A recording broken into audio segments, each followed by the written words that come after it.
ready for takeoff. We are cleared for takeoff. 5, 4, 3, 2, 1. Time to take flight in your community and in your life.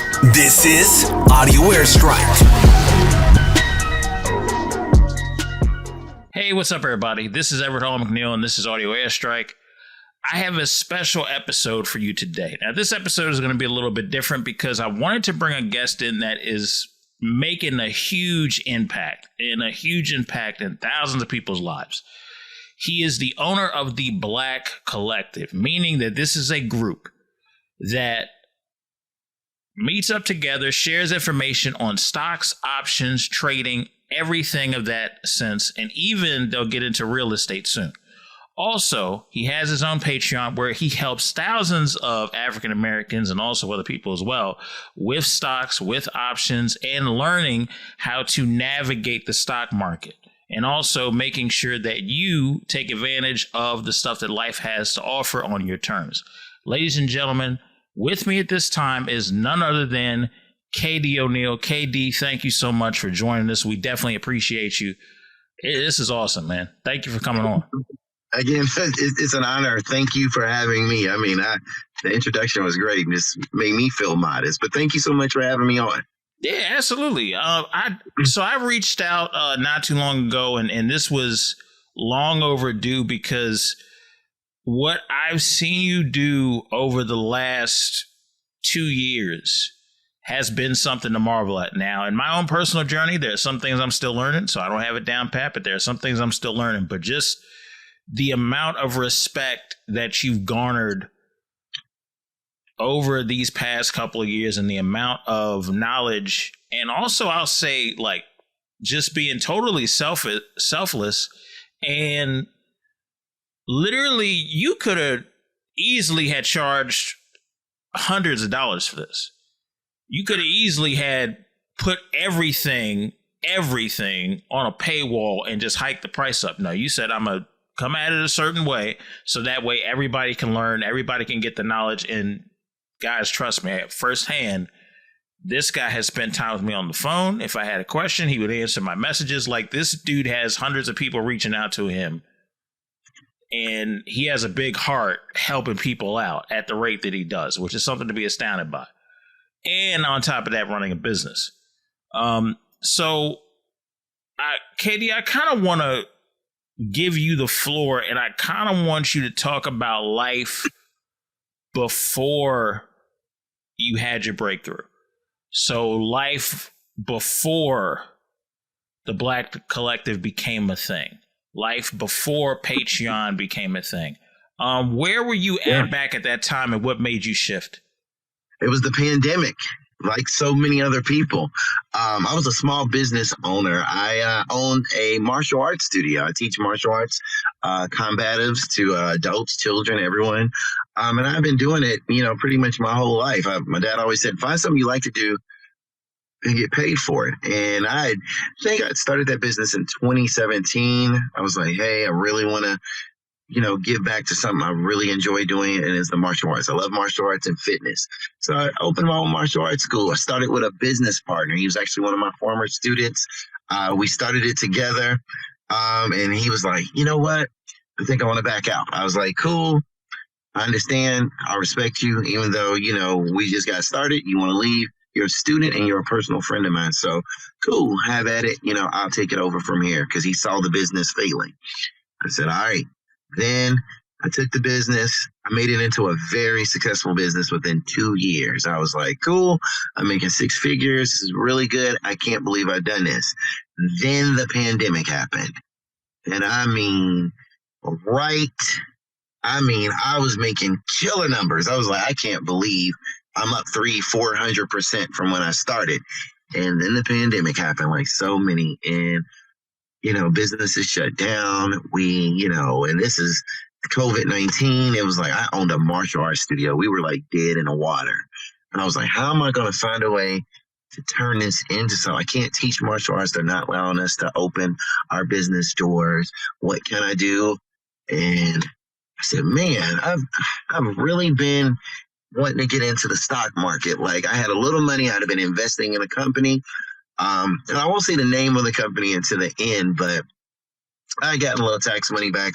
I had like $3,000. I was out in Boston one time before the pandemic, and I went to I always wanted to go to Harvard, and my friend was like, they're having a speaker at Harvard. Why don't you swing through? I was like, bet, just as long as I can get myself, my little black ass out on Harvard, let me go check it out.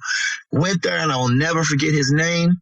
He was a French guy. He was hard to understand, but his name was Stéphane Bancel. I was like, all right, well, let's listen to this guy. I love sci-fi, love Star Trek, Star Wars, all that.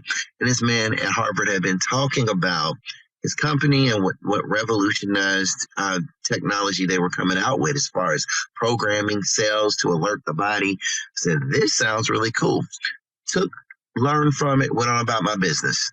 I had $3,000 of tax money before the pandemic. I was like, what should I invest in? I'll open a TD Ameritrade account. I was just looking around. I said, I don't know any of these companies. I know Nike. It seems a bit expensive. I can't afford a lot of Nike. I damn sure can't afford Tesla.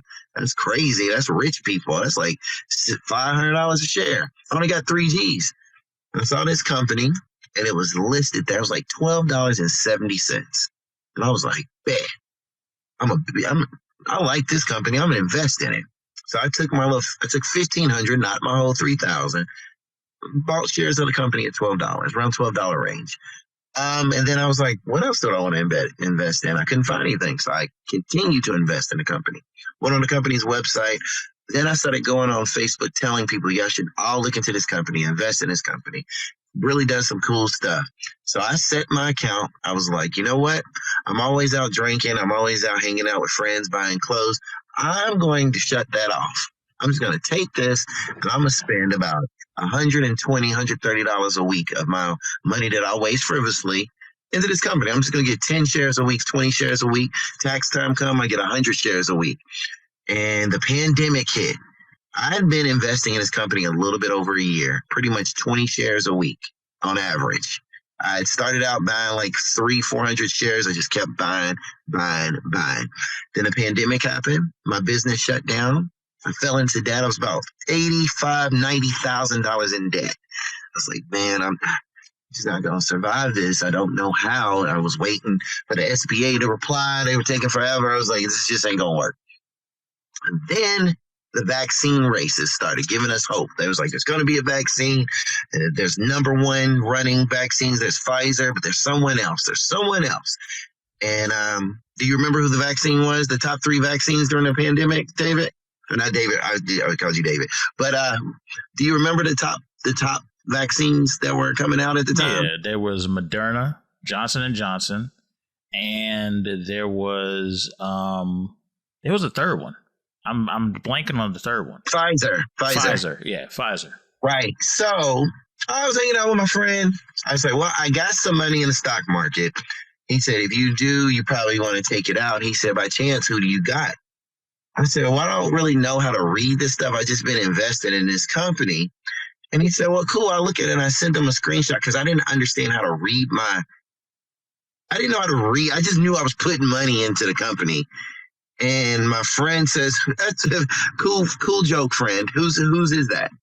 I said, that's mine. He said, that's your portfolio. I said, yeah. He dropped what he did, hung up the phone, and he showed up at my job.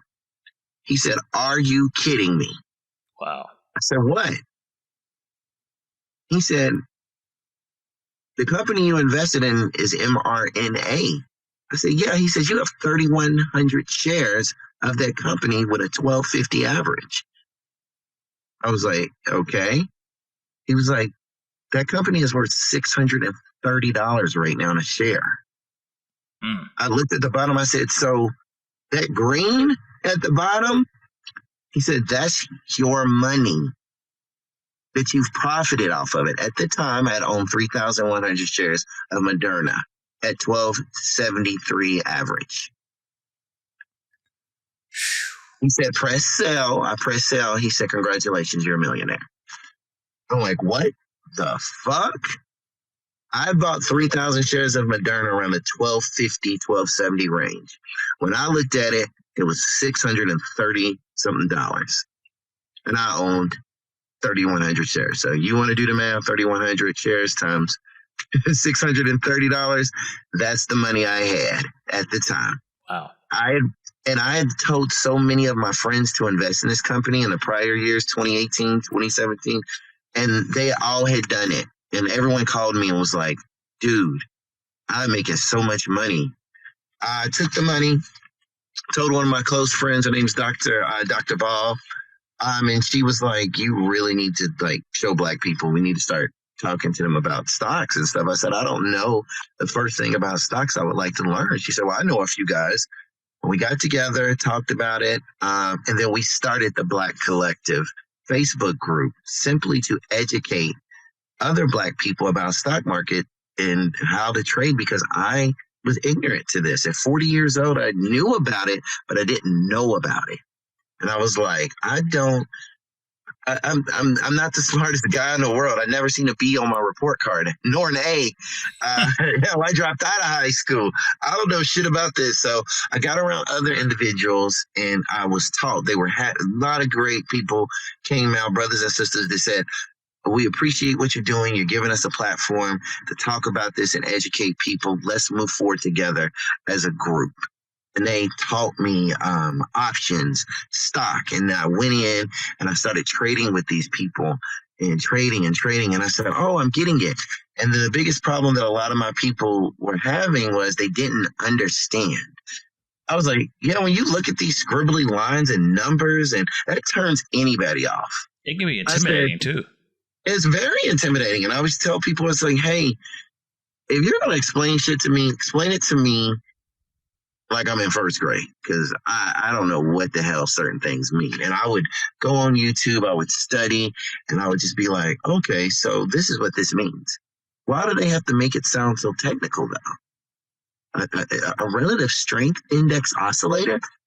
Well, damn, that sounds really complicated. Relative means to relate. Strength, meaning power. Index, meaning a category it's in. Oscillator just simply means to go back and forth constantly. That's it. But so pretty much like the gas gauge on your car. That's pretty much a relative strength index. And how much fuel you got in your car before it goes to empty. Goes left to right. That's an oscillator. But people want to make it sound funny. So here I am. Here we are 3.5 years later. I've been teaching, giving the knowledge that I learned. I've hired people into the group, professionals, financial advisors from Morgan Stanley. We have accountants, real estate gurus. We try to bring everybody in a group and give free educational knowledge about these things to Black people in the Black Collective for no charge. That is phenomenal. That is phenomenal, because a lot of times when we get into these things, I think honestly, and KD, you're older than me, and I don't mean to knock it. Don't take this as a diss when I say that. I'm an old man. No. Yeah. But even my generation growing up, like, we weren't taught stocks and options until we were much older. We weren't taught these things until we were full-blown adults. So, like, we kind of, like, in other families, they are groomed at a young age, culture-wise, to learn this stuff. So by the time they're 18, 19, 21, they're steps ahead of people that are 10 to 20 years older than them, because Correct. They have the knowledge of this stuff. Let's be more specific. White people. Yep. I have a close friend, a guy that taught me options. One of the guys, a white guy out of Colorado. He's a doctor, a close friend of mine. He's like a brother to me. Man's ride or die from one of my best friends in my life. You know, if he needed a kidney, I'm there. And, his family, I hung out with his family, and it was like, he had a brother and sister. They were like 8 and 9, and they knew about the stock market. And he was like, it wasn't like something new to them. It was almost like it was natural, instinctual for them to talk about finances and money. And, here I am trying to rock a pair of Jordans and Tommy Hilfiger shirts.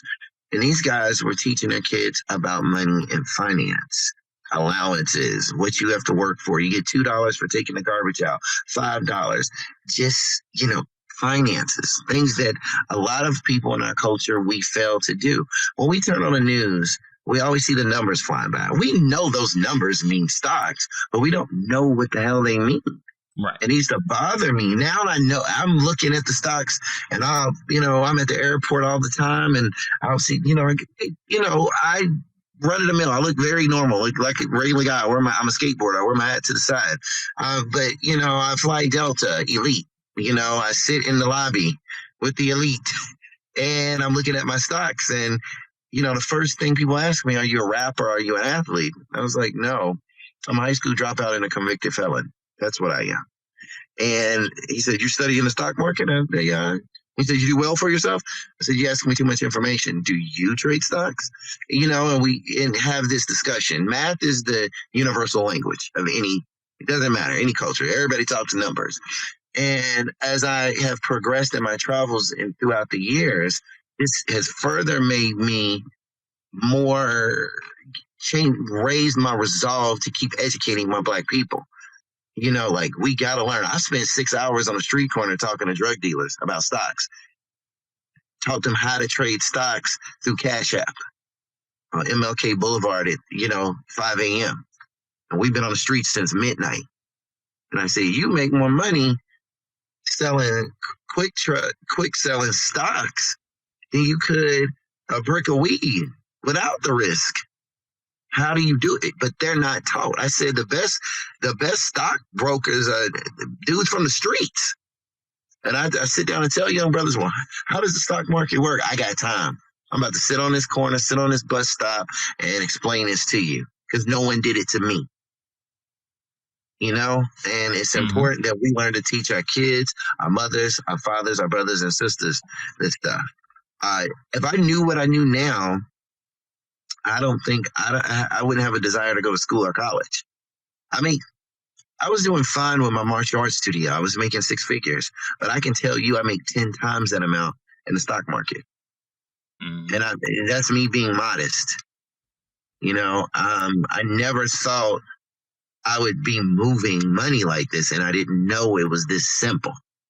And I teach it to people. And there's plenty of people doing it. There's a lot of brothers and sisters out there. Kudos to them for doing it. But, you got to charge people. I get it. You for your time. Your time is money, and it's very important because a lot of people say they want your time. You can lead a horse to water, but you can't make a horse drink. And I have some people, they say they want to learn, but they really don't want to learn. Some people want to be showed, but they want to be followers. My job is not to teach you to be a follower. My job is to teach you to learn how to become independent and learn how to do this shit on your own. So that's where we're at right now, teaching our people that we have the capabilities and the tools necessary to learn, ascertain, comprehend, understand, and trade in the stock market. Yeah, absolutely. I think it's very key that education is huge because we have to be open to not only education, but also correction because people are going to make mistakes. People are going to have naturally with anything that you try new, people are going to have doubts. People are going to have fear. It's the fear of the unknown because this is their first time doing it. I remember when I started out, I think I called you about a play that I lost on. I was like, oh, Lord, how am I going to recover from this? But it's one of those things where you have to take time to learn and understand. Like I remember, there was a play this was like before I even became a member of the Black Collective. There was like easily a 5-figure thing I should have probably cashed out on and missed it. You know what I mean? Like it happens. And then I learned from that. And then I was like, okay, let me get with somebody who knows this stuff. And I had a friend of a friend recommend me to you and your group. And then it's been very helpful ever since. So education is very, very important. For those of you who want to be taught, you have to be open-minded and you have to be willing to try new stuff. And you have to understand that the whole point of education is to not just have you follow somebody and I'm referencing KD, but it also is to eventually make you the mentor. So you pass on the knowledge that KD gave to you and then you pass it on to somebody else. And that's how we all get better. Yeah. But yeah, but I think a lot of the fear of the unknown kind of gets people stuck because they don't want to feel like they're losing out. It's the teaching aspect, and I want people not to follow me, but to lead. We all are familiar with the biblical term, give a man a fish, he'll eat for a day, but teach a man to fish, and it's teaching people to fish. But a lot of people understand that give me a fish means I don't have to go out to sea. I don't got to get a fish pole and hooks and string and go out on a boat and do that. It's just brought to me and I'm fed. But unfortunately, you have to keep repeating this over and over again. And some people want to get out there. There's nothing wrong when I tell people, you say you don't like studying for a few hours or 2 hours a day, but I have a problem with working 8 hours a day, 40 hours a week. You see what I'm saying? 160 hours a month of my time to work for somebody and help somebody else maintain their millionaire status or become one. Well, I will never get the opportunity to do that. And a lot of people we are enslaved to these jobs, these 9-to-5s. And I say it's nothing wrong with honest day living, but I want it to be a stepping stone for me to get to the next level, whether it be financially or intellectually or something. I'm not okay with struggling. And I don't want to wake up and work every day. I want, I can retire now, and I'm done trading stocks at 11 a.m. I can be done at 11, technically. I have a brother-in-law. He's doing the same thing. He comes in, he trades. I think he's amazing at technical analysis.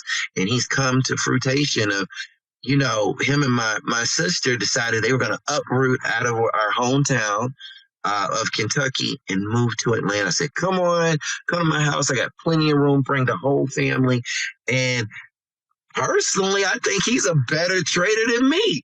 But he needed that. He needed that inspiration to come out from where he was at.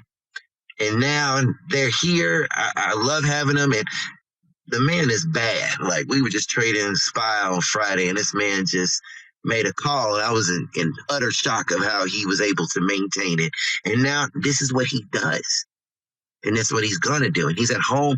He gets to sit, trade stocks, homeschool my nephews, his sons, still be able to get up and go to the spa gym and still be able to chill with his wife all before 1 p.m. And he ain't working nothing. He's making his money in the market, unified. And then you know what he did? He taught his wife, my sister, and she's now trading options.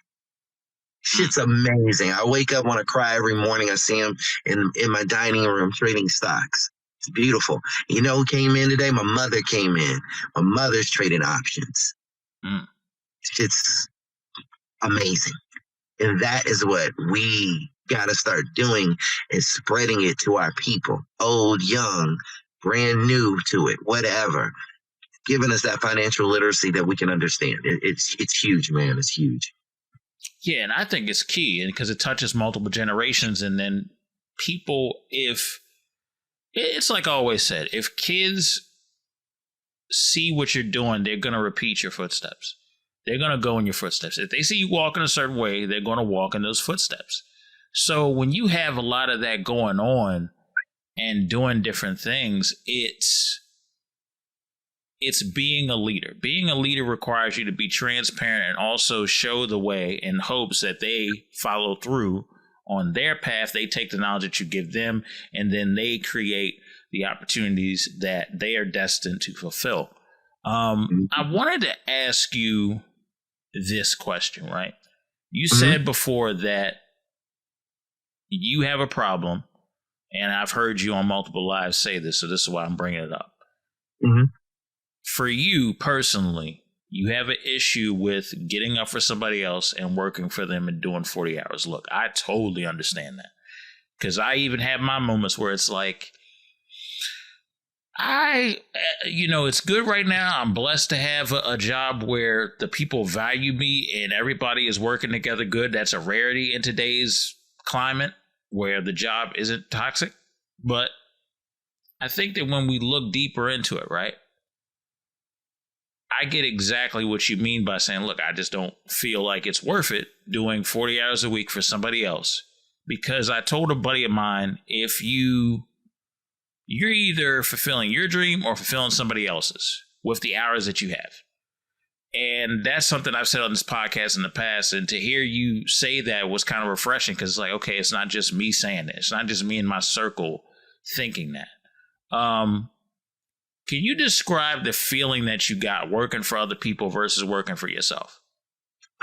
I knew at a very young age I was not going to be able to work for people. I knew off rip when I got my first job.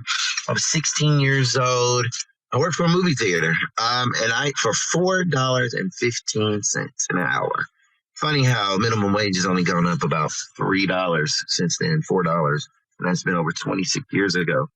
But I was watching someone. There's nothing wrong with working, but I was watching a producer. He's a famous rap producer. His name is Just Blaze. He's produced Jay-Z, DMX. He's huge. But he had a podcast. He's one of the first people to do a podcast. And he was the first to stream. Like, he was one of the first people that was real big on video games.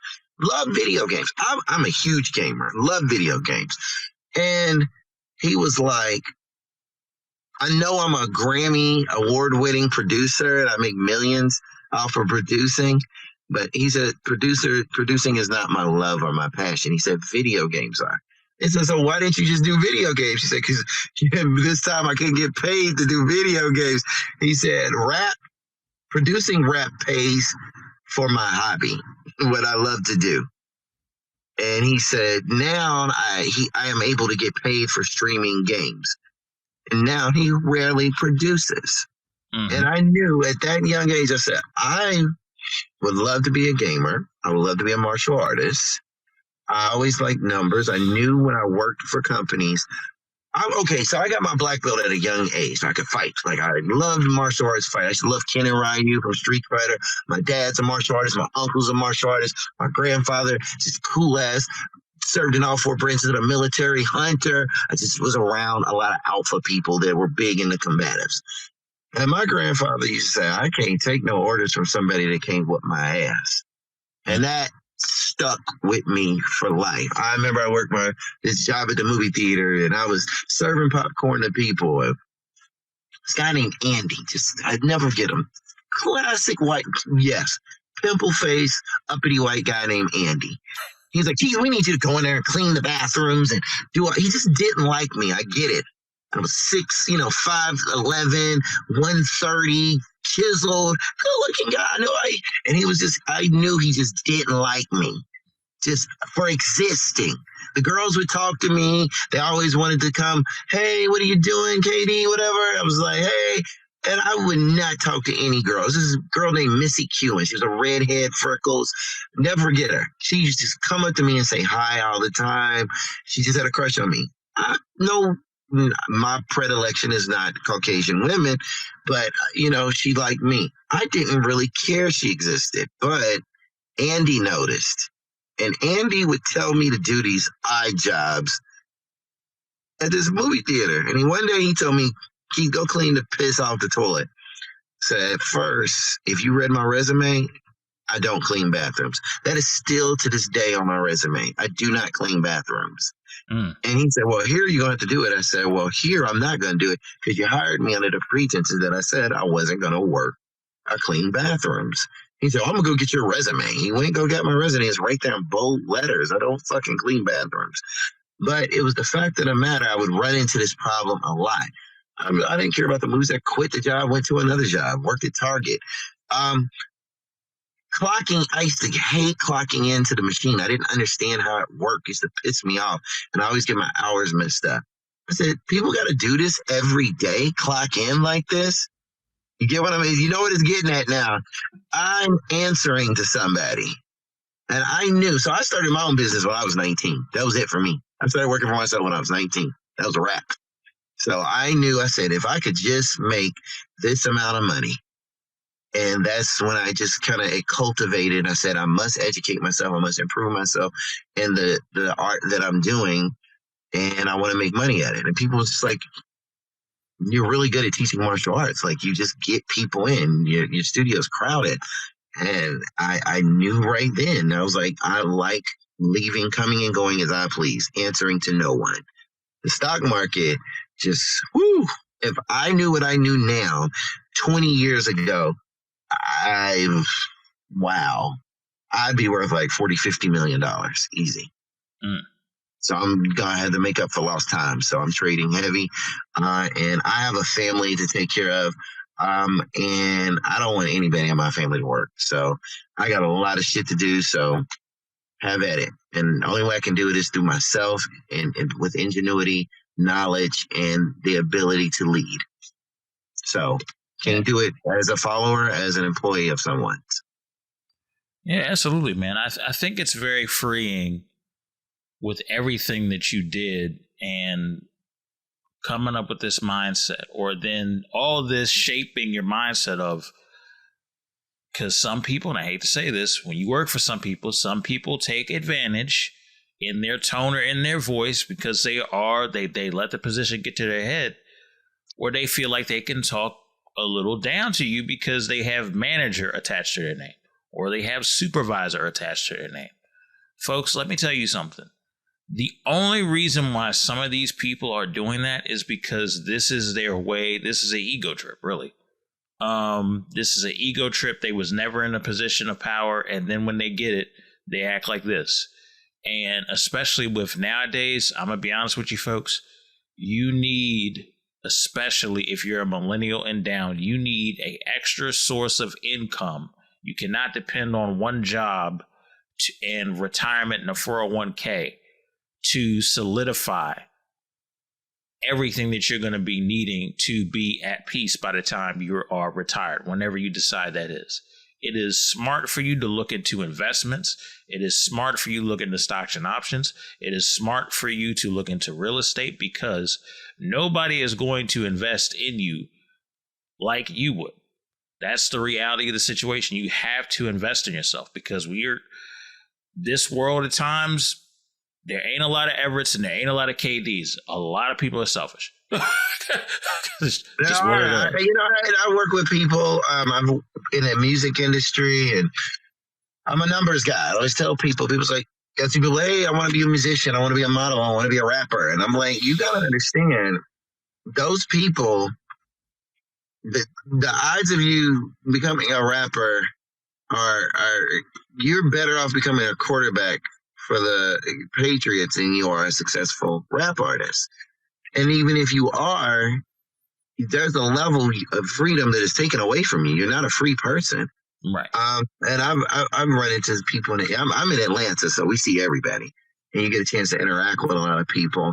And I used to work in the record industry, and I was just like, I got out of that quick. I was like, this is, I would never. But you want that freedom, and you want the ability, like, you want people to invest in you. But again, you're right. You have to invest in yourself. And the best way, the cheapest, easiest way, the free thing to do is by education. And I know it sounds cliche and corny, but learning shit actually works. I heard people say work smarter, not harder. And that's the whole point of technology. Technology was simply built so we could become more lazy, finding easier ways to do shit. Right. And if you look at the most successful ideas in the world, it's something lazy. Like, God damn it, a Snuggie. A guy just turned a robe around backwards and sold it to people. That's all he did. But hey, he's a billionaire. You look at people that the most successful ideas are the most simplistic, you know? And we, as Black people, sometimes we forget that. We get caught up in the limelight of looking at what we see on reality TV and Instagram, and, take away from certain things. If I could go back in time, I would have never bought Jordans. I would have bought Nike stock. I would have bought that 25 years ago. That's what I would have did. If I took those, I can tell you that $250 my mother paid for those Jordans, I don't know what the fuck those Jordans are, but go back and ask yourself, what would $250 25 years ago in Nike stock do for you? Mm. Whew. My mother didn't know. She was never taught that. She took $250. My mother bought me. She made sure I had a different pair of Jordans every day of the week. So let's go on and just say $750 on Jordans. Mm. Over it, that's 3 pairs, and she bought me another 2. So I had like over $1,000 worth of Jordans, $1,200. So, and she took $1,200. Imagine $1,200 in Nike 25 years ago. Fuck the shoes. The shoes ain't worth shit today. Right. They decrepit in someone's garbage. Right. But $1,200 in Nike stock 25 years ago. I'll let y'all do the math that's listening. Go see what Nike stock price was 25 years ago, really 26, 27 years ago, and take $1,200, see how many shares of that would get you, and then see how many times Nike stock split and what it would be. We're out busy buying our children shit that is not going to matter to them in less than 6 months. You want generational wealth. Fuck a PlayStation 5, fuck a pair of Kanye's. Buy Adidas stock. Buy $1,000 worth of stock, not shoes. Yep. Let your kid thank you for that 18 years later. So that's the whole goal, teaching people in layman terms, black folk terms. My job is to talk to you so you can understand it. And so these white folks out here trying to sound technical, like they're broadcasting rocket science when it's really not. Brothers, if you out there and you watch sports, did you know if you understand sports stats, stock statistics ain't shit? Sports statistics are 10 times more difficult to read than stock charts. Mm. Why? Because you're not dealing with a stock. You're dealing with living, breathing human beings, teams, weather conditions, home court advantages, things of that sort. So when we get out of this pigeonhole of, I can't do it because it looks complicated. No, complicated is getting up working 40 hours a week for a motherfucker that don't like you or care about you or don't even know you exist via CEO, president, who will never know you or give a shit about what you are or who you are. So that's all I want to push.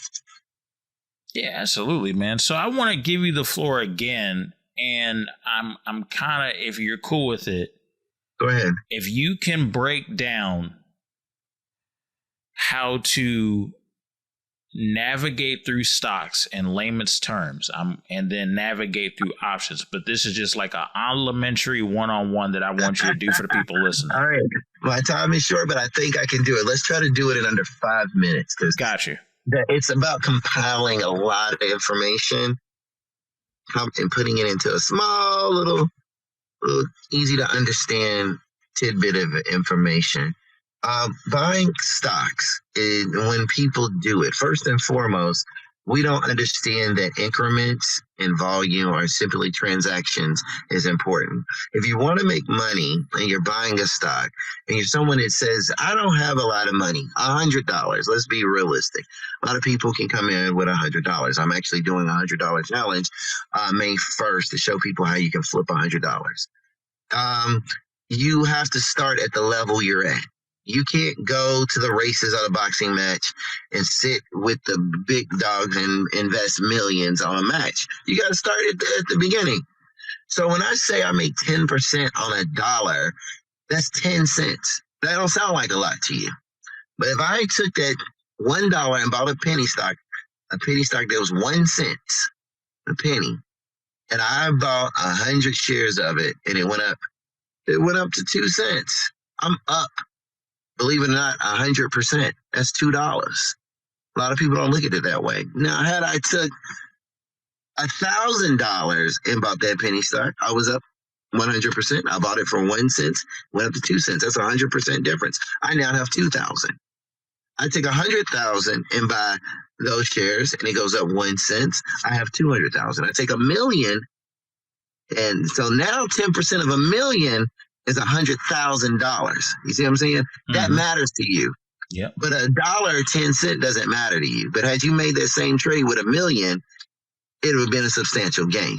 So when we buy and sell stocks, a lot of people don't understand that you buy in your bracket.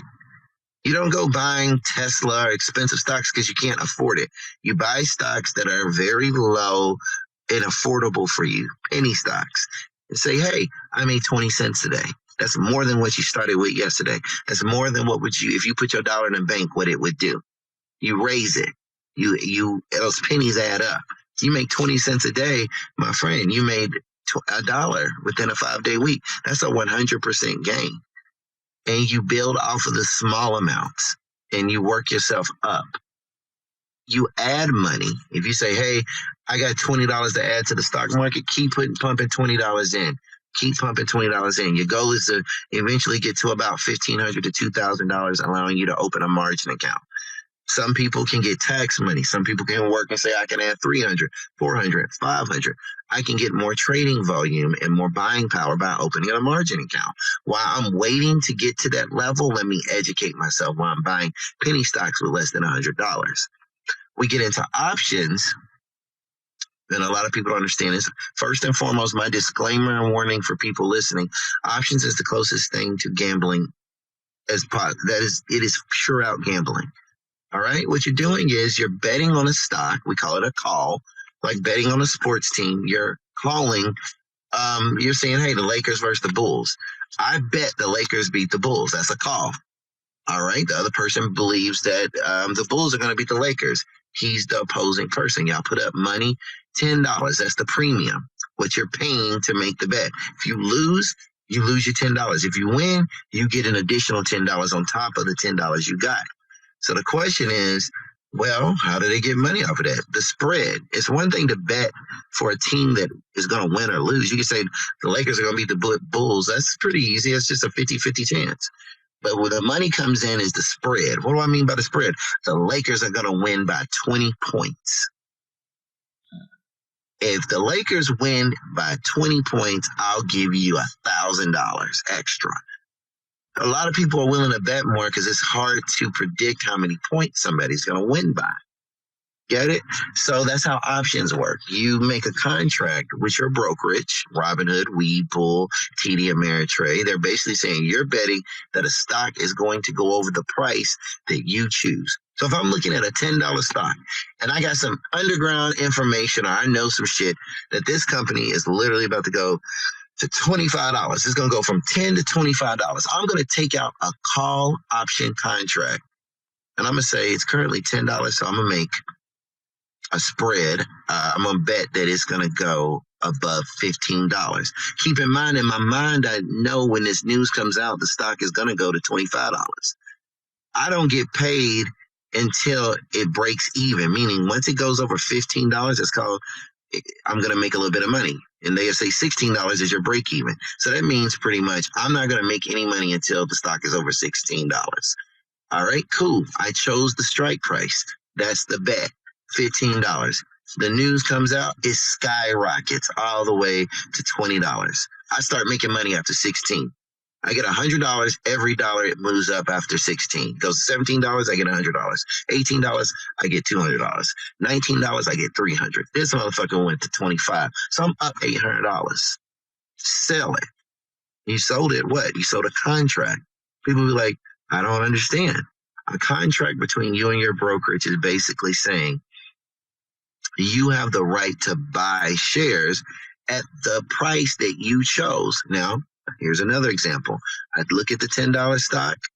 I take a $15 call option. I bet that it's going to go over $15. And let's just say the stock goes to $1,000. The stock is currently $1,000 a share. I have the right to buy shares, 100 shares of that company for $15 a pop. People are like, well, that's 100 shares. That's $150. Yeah. But the actual price of the stock is actually $100,000. So I need to come up with $1,500. And if I get $1,500, I automatically get $100,000. Because I get to buy those options, that stock at $15, even though the current price is $1,000. So you're making contracts and agreements with your brokerage to make money on betting on a stock. And what makes it so tempting is you get to choose when your contract ends, which is called an expiration date. You can say, want this stock to get to $15 in 3 months. You got 3 months so this can get to $15. If it does, you're going to start making money. So we try to preach this and get people to understand these basic things when getting into stocks and options. They're simple but complex at the same time. Real advanced or successful traders will tell you it's not about losing money in the stock market. The problem with stocks is greed. You make a lot of money. The greed is what kills you. You keep going in and thinking you'll keep winning, and then you get pulled down. So what we're teaching in the Black Collective is not just trading. You hear people talk about, oh, we have packages. Join this. I'm going to teach you for $5,000 a month. I'm going to signal you to do this. You're teaching people to be followers. You're teaching people to not think for themselves or how to do this. You're making them codependent on your personal opinion. All you're doing is basically broadcasting what you're trading and charging people a fortune for it. That's the equivalent of paying someone to make a cup of noodles for you. Really, it is. It's that simple. You don't need someone to teach you how to make a cup of noodles. You just need the basic instructions, know the temperatures, but you please know that the water gets hot and you can get burned. Yep. And you know this when making noodles. Same thing with the stock market and playing with the options contract world. There's more details to it, but I try to keep it in under 5 minutes to give people a general consensus of what you're doing. Like I said, there are so many things we waste our time on. TikTok, hell, Facebook, everything. It's not educating you. It's not going to make you money. Advocate some time that's going to benefit you on an intellectual or financial level, not just entertainment wise, if that makes sense. But yeah, so there you go. Well, we definitely appreciate the gems that have been dropped. And I wanted to give you back the floor again because I wanted you to promote the Facebook group and the Patreon. So the floor is yours once again before we close out. Yes, anybody that's listening, we have a private group. It is called the Black Collective Stock and Investor Group. You search us out, find us on Facebook. You have a questionnaire you have to answer before you enter, and then they will vet you. We have great moderators and admins that will literally walk you through things if you reach out to them. And we put information about the stock market, what's going on, great news and Black culture that's inspirational and helps us with our financial journey of learning how to make money. And like I said, the group is going on 4 years. I'm proud of the moderators and admins. These people really put in work and they do a lot for us. And I can't put emphasis on how honored I am that, the group, the people chose me to be the leader because I'm what you call a reluctant leader. I've never had a desire to be in anybody's face doing nothing, but I'm here, and as long as people have me, I will continue teaching and bringing in the best content for our people as I possibly can. I have my Patreon for those who are serious or say, hey, K.D, I like how you trade. I like your thought process and how you move. I want to get into that. And I'm like, all right, I can't answer everybody's calls on Facebook. Hell, I can't even answer everybody on Patreon as it continues to grow. But I do drop information that is easy to understand. Do you need any of these things? Absolutely not. You have the ability and capability to do all of this on your own. But sometimes we need guidance, someone to point in the direction you want to go. And I understand that. I'm the same way. You help me out a little bit, I can go a long way. But you just lay me in there with a book and not much is going to get done. So on my Patreon, you can look for K.D O'Neal. That's Oneal. And it's always in a group. And check us out, man. Check us out. We got a lot of cool stuff coming up this semester on Facebook that I'm very excited about. Bringing in a lot of new faces and a lot of people to educate the groups as far as angel investment, real estate, health insurance, life insurance, things that Black people need to know about. That's my job, to make sure we're starting to learn about these things. So there you have it, and thank you. Yeah, absolutely, man. This has been a great episode. Great. Thank you. Great getting to know you. Great for you doing the work that you're doing. And you guys got my support heavy. So anything that you need from this platform to spread the word, I'm here for you guys. We will. Definitely. Definitely. And then we'll probably get your podcast on. I'm going to reach out to you and probably do some more podcasts and put up some stuff with some of our moderators and teams. So this actually is going to be I think we're going to have a collaboration in the near future, sir. Yes, I'm all for it because I want to use this platform, yes, to have fun and yes, to talk about things and give some gems on life and get to know people about their perspective, but I also want to give people room to educate and elevate as much as possible. And so in any way, shape, or form that we can do that for anybody, but especially people that have the same hue as us, I'm all for that, always. And then I'm honored, and I look forward to it. You definitely, of course, you get to reach out to me, and I think it's to be something cool we can put together for the group. So yes, I am definitely looking forward to that. Yeah, absolutely. Well, guys, definitely we encourage you to check out everything that I'll do that over. We definitely want to encourage you guys to check out what K.D. O'Neal is doing. It is very, very monumental of what he is putting together, what his team of moderators is putting together with the Black Collective and also with the gems that he is dropping on Patreon.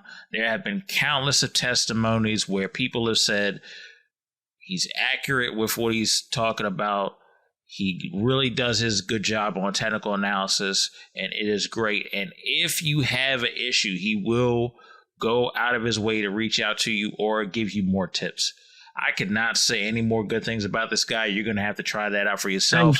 Thank you. We are going to have all the information in the description underneath the podcast episode, whether it be on YouTube and also on the audio version on all podcast platforms for you guys to click on and get in tune. So with that being said, hey, KD, I want to thank you for coming on. I really appreciate this. Thank you so much. Thank you, brother. Thank you so much. I look forward to working with you in the future. All right. Absolutely. Absolutely. And I just want to say thank you guys for listening. And this has been another episode of Audio Airstrike. We will be back with another episode. Okay. So you guys take care and have a good one.